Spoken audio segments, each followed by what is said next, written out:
ছাত্রছাত্রীরা, আজকে আমি তোমাদের সামনে একটা গুরুত্বপূর্ণ বিষয় নিয়ে এসেছি। গুরুত্বপূর্ণ বিষয়টা হচ্ছে তাদের জন্য যারা এখন 6th সেমিস্টার এক্সাম দিচ্ছ। তোমরা জানো কলেজগুলোতে 6th সেমিস্টারের ফাইনাল যে এক্সাম, সেই এক্সাম হচ্ছে 6th, 4th অ্যান্ড 2nd সেমিস্টারের। তো আজকের আমার এই ভিডিওটা বিশেষ করে যারা 6th সেমিস্টার এক্সাম দিচ্ছ তাদের উদ্দেশ্যে, তাদের জন্যে। তো বিষয়টা বা আমি যে ভিডিওটা করছি সেটা খুব মনোযোগ সহকারে শুনবে। এখানে একটা প্রশ্ন খুব উকি দিচ্ছে বা সবার মনের মধ্যে আসছে যে এ এই যে 6th সেমিস্টার আমরা ফাইনাল এক্সাম দিচ্ছি, তারপরে কি? What next? তো এই বিষয়টাকে মাথায় রেখে সম্প্রতি অর্থাৎ গতকাল আ অর্থাৎ 18ই জুন 2026 ত্রিপুরা ইউনিভার্সিটি এক বিজ্ঞপ্তি জারি করে।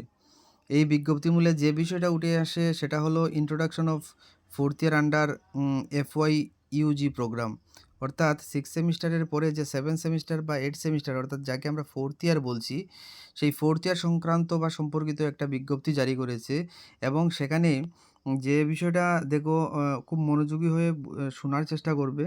যে এবারে দেখা গেছে কি যে এই বিজ্ঞপ্তিতে কী আছে বা কিভাবে এই প্রোগ্রামে অ্যাডমিশন নেওয়া যাবে বা কী গাইডলাইন আছে এবং কারা অ্যাডমিশন নিতে পারবে বা এলিজিবল কারা, এই দিকটা নিয়ে আলোচনা করা হয়েছে। তো আমি এই বিষয়টা একটু স্পষ্টভাবে তোমাদের সামনে তুলে ধরছি।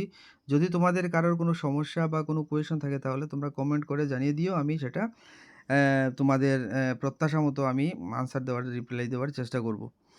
দেখো, আ ১ম এই বলে রাখছি 4th ইয়ার ব্যাচেলর ডিগ্রি যেটা, সেটা ২ রকমের হতে পারে।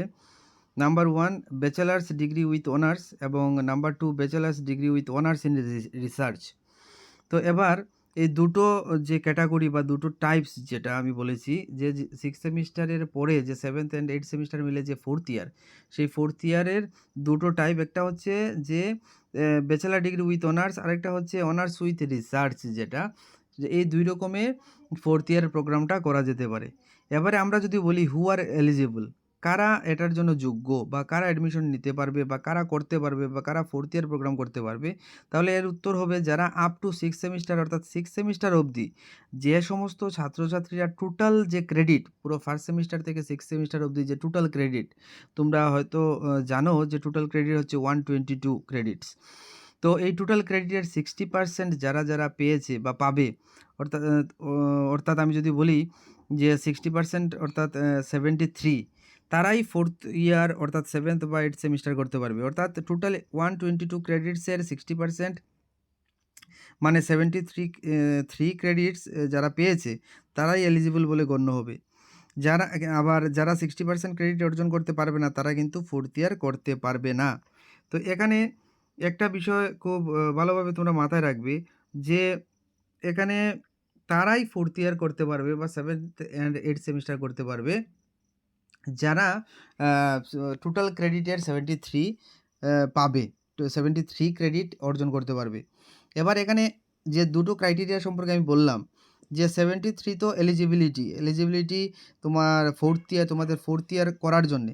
কিন্তু এখানে একটা বিষয় দেখো যে যেটা আমি 2nd টাইপস যেটা বলেছি, 2nd ক্রাইটেরিয়া বলেছি অনার্স উইথ রিসার্চ যেটা, এটা কারা করতে পারবে? এটা কি সবাই করতে পারবে? এটা প্রশ্ন জাগতেই পারে। তো এটার উত্তর হচ্ছে না, সবাই এটা করতে পারবে না। অনার্স ইন রিসার্চ যেটা 2nd টাইপ আমি যেটা বলেছিলাম।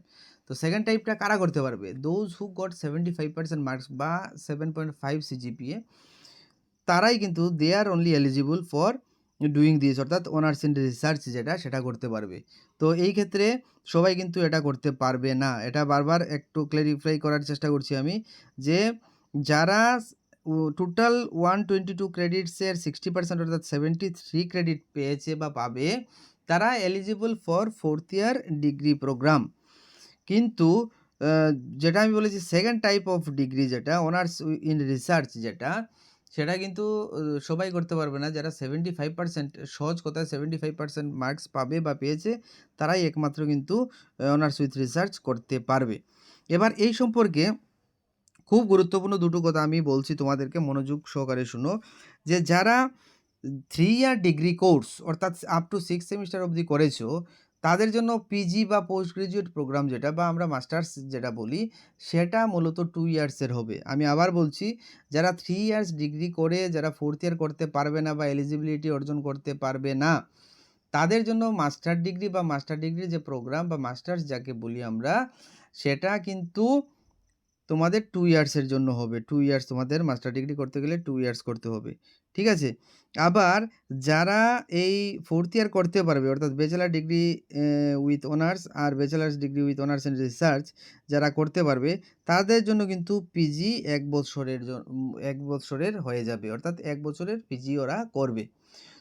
খুব গুরুত্বপূর্ণ কথাগুলো আমি বললাম। এবার তোমরা মনোযোগী হয়ে শুনবে ভালোভাবে এবং যদি না বুঝো কমেন্ট করে জানাবে। এবার প্রসঙ্গত আরেকটা কথা আমি বলে রাখছি, সেটা হচ্ছে তোমাদের যে এই যে টোটাল কোর্স বা কোর্স স্ট্রাকচার যেটা, সেটা সেটার যে ক্রেডিট কত, কিভাবে কোন পেপার কতগুলো পেপার আছে, মেজর আছে বা মাইনর আছে বা রিসার্চ আছে, কী ধরনের এটা আসতে পারে, হতে পারে, কতগুলো ক্রেডিট আছে এবং কত মার্কসের, সেই বিষয়গুলো নিয়ে আমি আরেকটা ভিডিও তৈরি করব এবং সেটা তোমাদেরকে জানিয়ে দেব।